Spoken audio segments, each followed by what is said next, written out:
MP ও শিক্ষকদের 50% উৎসব ভাতার অর্থ ছাড়ে সম্মত অর্থ মন্ত্রণালয়। বেসরকারি এমপিভুক্ত শিক্ষকদের আসন্ন ঈদুল আজহার উৎসব ভাতা 229 কোটি টাকা ছাড়ে সম্মতি জ্ঞাপন করে চিঠি দিয়েছে অর্থ মন্ত্রণালয়। এতে শিক্ষকদের 50% উৎসব ভাতার অর্থ ছাড়ের সম্মতি দেওয়া হয়েছে। গত 14 মে অর্থ মন্ত্রণালয়ের অর্থ বিভাগের সিনিয়র সহকারী সচিব শাহরিয়ার জামিল স্বাক্ষরিত চিঠিটি শিক্ষা মন্ত্রণালয়ের সিনিয়র সচিবের নিকট পাঠানো হয়েছে।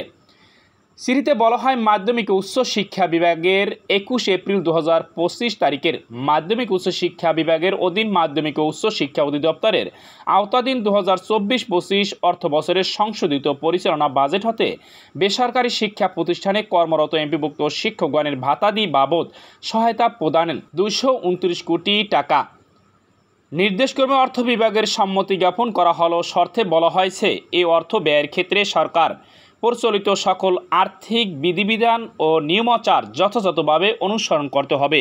এই অর্থ সংশ্লিষ্ট কোডে সমন্বয়পূর্বক চলতি 2024-25 অর্থ বছরের সংশোধিত বাজেট কর্তৃত্বের অংশ হিসেবে গণ্য হবে। যে কোডসমূহ হতে পুনঃ উপযোজন করা হয়েছে সে কোডসমূহ পরবর্তীতে অতিরিক্ত বরাদ্দ দাবি করা যাবে না এবং প্রশাসনিক বিভাগ কর্তৃক জারিকৃত সরকারি আদেশের 2টি কপি পৃষ্ঠাংশ কণের জন্য অর্থ বিভাগে প্রেরণ করতে হবে।